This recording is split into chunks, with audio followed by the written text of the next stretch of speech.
Hi everybody, this is Anne.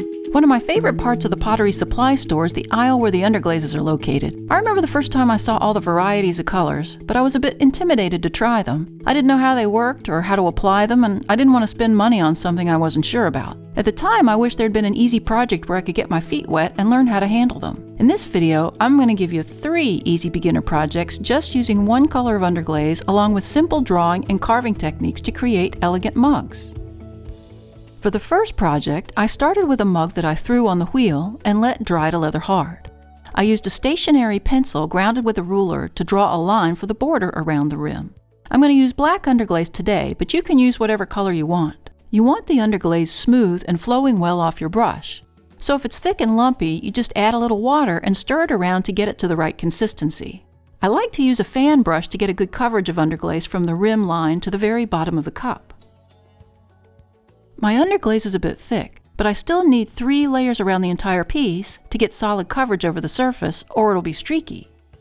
I used a hairdryer to speed up the drying. The underglaze will start to turn a lighter color as you go.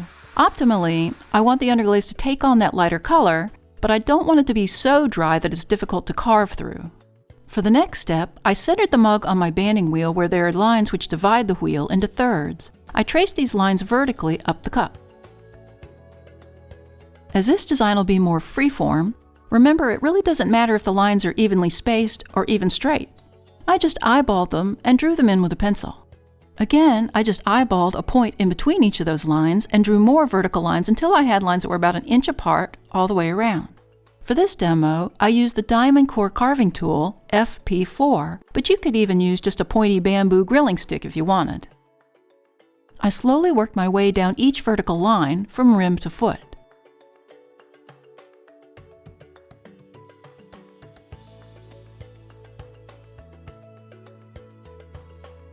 For the leafy pattern, I just steadied my hand with my pinky and carved more diagonal lines from one vertical line to the next. As this is a free-form pattern and symmetry is not crucial, I like to vary my lines as far as spaces between each one and even the angles that are not exactly the same. For the next series of lines, I angled them so they were pointing inward towards the first ones. I continued carving in this fashion all the way around.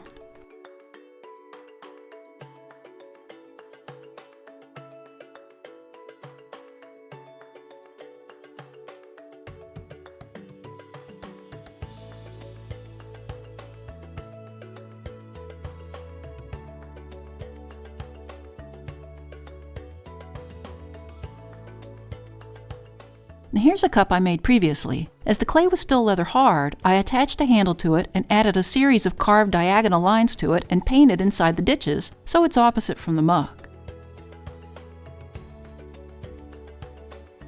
To glaze it, I just added Amico C11 clear glaze over the top for this really dynamic piece. For the second project, I started the same way with a leather hard cup and marked off the lines around the rim. This time, I'm starting by drawing just floral stick figures, a series of simple lines and circles that anybody can do. I drew 3 circles of different sizes, then attached straight lines for the stems. I then drew connecting lines for leaves along those stems.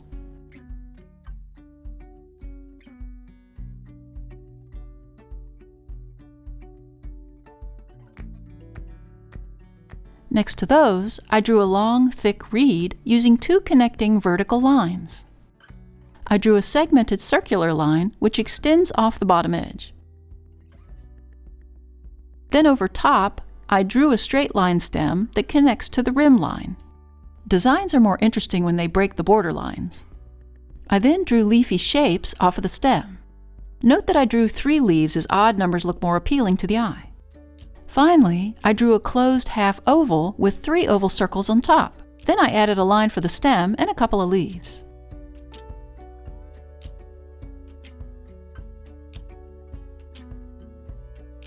Using a small flat brush and a number 4 round, I filled in the shapes and lines with 3 layers of underglaze all the way around.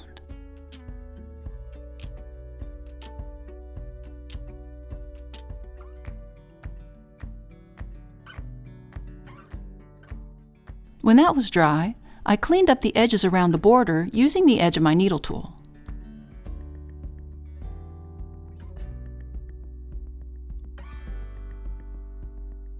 Now I'm going to do a little carving into each of the shapes, so I drew some pencil lines over the underglaze to map out my plan for carving. Again, these are very simple highlighting accent lines that'll bring this piece to life. For the large flower shape, I carved a circle in the center. For the straight lines, I began by carving the 4 corners, north, south, east, and west, around that circle. I then carved the center of each of those lines, and so on until the space was filled. This technique will help keep the pattern radiating around that center. I then started a series of lines around that radial pattern using the same technique until the area was carved. Remember, this is a free-form pattern. I'm not looking for perfection.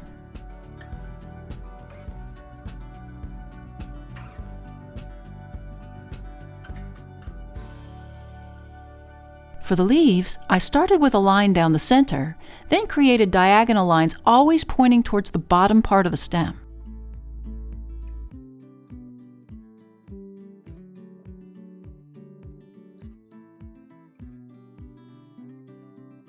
On the stems, I just carved a few lines like they were highlights reflecting from the surface. I had one little teardrop-shaped flower that I just followed the shape in concentric circles and carved it to create this look. I just continued with series of lines, whether straight or curved, in a very primitive way for the rest of the designs.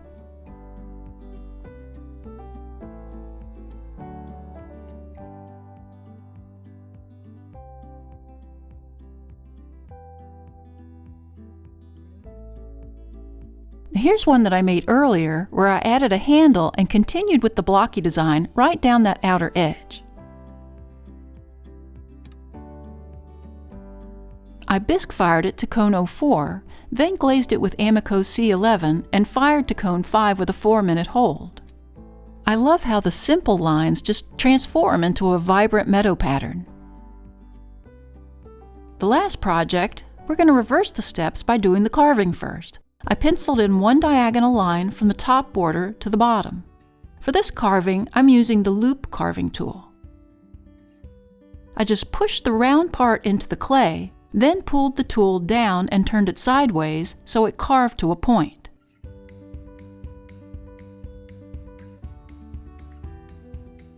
I continued those leaves down the entire stem, then all around the whole cup.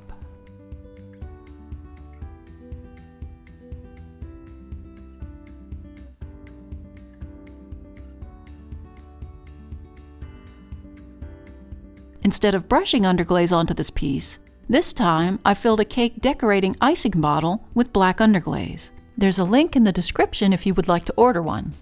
Again, flow is important. I wanted the underglaze to flow out nice and smooth, but thick. I simply filled the ditches with the underglaze all the way around.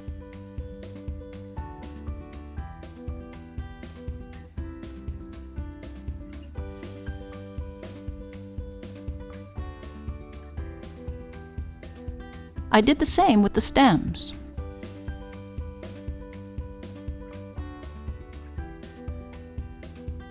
After drying, I used a razor rib to clean up the edges by scraping over the top. This will leave you with nice sharp lines.